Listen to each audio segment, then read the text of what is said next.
Bismillahirrahmanirrahim. Assalamualaikum warahmatullahi wabarakatuh. Pada kesempatan kali ini saya akan menyampaikan sejarah mengenai salah seorang nabi yang mana nabi ini tidak begitu dikenal. Nabi ini bernama Nabi Daniel. Tujuan saya menyampaikan sejarah ini tidak lain adalah untuk menambah wawasan kita semua, agar kita dapat mengetahui hal-hal yang berkaitan mengenai sejarah-sejarah para nabi di masa lalu. Nah, bagaimana kisahnya dan bagaimana sejarahnya? Marilah kita simak penjelasan berikut ini. Dalam Islam, nama Nabi Daniel tidak termasuk dan jarang terdengar, bahkan banyak muslim yang tidak mengetahuinya. Ternyata ada nabi utusan Allah Subhanahu wa taala yang bernama Daniel. Hal ini dikarenakan Nabi Daniel bukan salah satu nabi yang namanya wajib diketahui oleh umat Islam. Namun, jika melihat sisi sejarahnya, Nabi Daniel merupakan seorang utusan Allah yang pernah hidup di Mesir, dan beliau merupakan salah satu dari keturunan Nabi Daud. Selain itu, Nabi Daniel juga dikenal sebagai seorang nabi dari Bani Israel yang dikenal dalam ajaran agama Yahudi dan Kristen, terutama dicatat dalam kitab Daniel di Alkitab Ibrani atau Perjanjian Lama di dalam Alkitab. Daniel hidup di masa pembuangan bangsa Israel dari kerajaan Yehuda ke Babilonia. Pada tahun yang ketiga pemerintahan Yoyakim yang merupakan raja Yehuda di Yerusalem, saat itu datanglah Nebukadnezar yang merupakan raja Babilonia yang bertujuan untuk mengepung kota itu. Di mana ketika itu Nebukadnezar merupakan seorang raja yang terkenal dan sangat kejam. Tidak ada satupun laki-laki Bani Israel yang hidup melainkan mengalami nasib mati dibunuh. Anak-anak dipisahkan dari orang tuanya dan dilatih untuk mengabdikan diri untuk sang raja. Bagi anak yang memiliki keistimewaan atau kecerdasan, mereka disaring untuk dapat mengabdikan kepintarannya kepada raja. Dan di antara mereka adalah Nabi Daniel. Ia ditawan dan dipenjarakan bersama dengan keturunan Nabi Yakub dan Nabi Yusuf.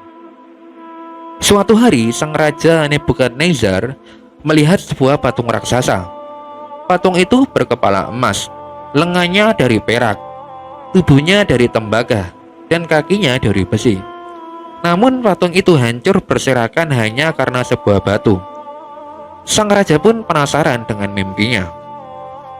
Maka ketika itu ia bertanya kepada peramal yang ada di kotanya. Akan tetapi, semua peramal di kotanya tidak satupun mampu mengartikan mimpinya. Ketika itu lalu ada seorang pemuda yang sempat berada di penjara bersama dengan Daniel mengabarkan kepada Nebukadnezar bahwa Daniel mampu menafsirkan mimpi. Maka ketika itu dipanggillah Daniel untuk menafsirkan mimpinya. Daniel kemudian menafsirkan mimpi sang raja bahwasanya patung itu merupakan tanda penguasa yang akan silih berganti, di mana emas merupakan Babilonia yang kemudian akan hancur digantikan oleh kerajaan Persia sebagai perak, lalu kerajaan Yunani sebagai tembaga, dan kekaisaran Romawi sebagai besi. Namun seluruh penguasa itu akan berakhir dengan kehancuran. Nah, ketika itu Daniel sangat jelas mengartikan mimpi Nebukadnezar. Karena kepiawaiannya, maka sang raja pun dibuat kagum akan kehebatan Nabi Daniel. Nabi Daniel kemudian dibebaskan dari penjara dan dijadikan konsultan sekaligus guru pribadi Nebukadnezar. Kedekatan antara Nebukadnezar dengan Nabi Daniel ini membuat petinggi Majusi geram. Mereka kemudian merencanakan sebuah makar untuk membunuh Nabi Daniel. Maka ketika itu mereka menyusun siasat supaya Daniel dihukum oleh sang raja. Sayangnya para petinggi Majusi tidak menemukan celah kesalahan yang ada pada diri Nabi Daniel. Namun mereka mengetahui bahwa Daniel merupakan seorang hamba yang taat kepada Tuhan yang berbeda dengan kaum di kota tersebut. Karena perbedaan itulah petinggi Majusi mulai menghasut sang raja, karena Daniel dirasa tidak menghormati para dewa-dewa yang disembah oleh mereka. Karena itu, sang raja pun akhirnya merasa geram maka mereka pun memikirkan hukuman yang setimpal bagi seorang pembangkang.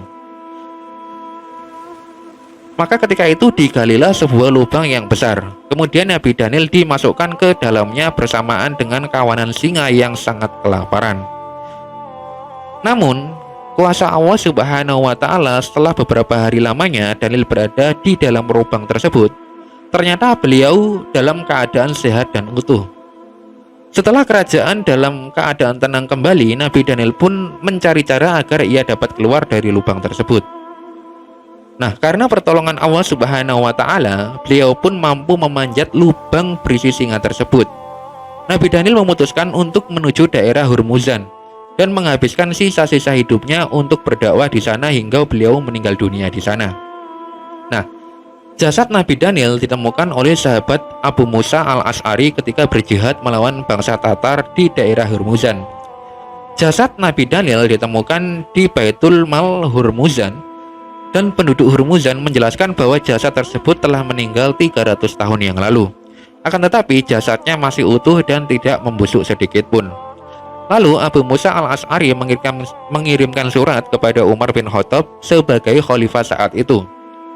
Umar bin Khattab menjelaskan bahwa itu adalah jasad dari Nabi Daniel dan memerintahkannya untuk menyembunyikannya kuburannya. Nah, diriwayatkan oleh Ibu Abi Syaibah dari sahabat Anas, dikatakan bahwasanya tatkala mereka, yaitu Abu Musa al-Ash'ari, menaklukkan Tustur, mereka menemukan jasad seseorang yang hidungnya panjang. Penduduk Hurmuzan beristi'anah atau meminta bantuan dan meminta hujan dengan perantara jasad tersebut. Abu Musa segera menulis surat kepada Umar bin Khattab. Kemudian Umar membalas suratnya, sesungguhnya ini atau jasad tersebut adalah nabi di antara para nabi. Api tidak akan membakar jasad para nabi dan bumi tidak akan merusaknya. Hendaklah engkau dan salah seorang sahabatmu menguburkannya di tempat yang tidak ada seorang pun yang mengetahuinya kecuali kalian berdua. Kemudian aku dan Abu Musa pergi untuk menguburkannya. Nah, cara menyembunyikan kubur beliau dengan cara para sahabat menggali 13 lubang kubur di sungai yang mana airnya dibendung sementara. Lalu ia menguburkannya pada salah satu lubang di malam hari, sehingga tidak ada yang mengetahui di mana kuburan beliau. Tujuan Khalifah Umar menyembunyikan jasad Nabi Daniel karena dikhawatirkan akan membuat manusia terjatuh dalam kesyirikan, yang merupakan dosa paling besar dan paling dilarang di dalam agama Islam, di mana Islam adalah agama yang memiliki kelanjutan dari agama sebelumnya, yakni Yahudi dan Nasrani. Dan Islam tetap menghormati dan meyakini para nabi dan rasul terdahulu. Nah, demikianlah secara singkat mengenai Nabi Daniel yang dapat saya sampaikan. Semoga yang sedikit ini dapat bermanfaat dan dapat menambah wawasan kita semua. Karena tujuan saya menyampaikan secara ini tidak lain adalah untuk menambah wawasan kita semua. Akhirul kalam, billahi taufik walhidayah. Wassalamualaikum warahmatullahi wabarakatuh.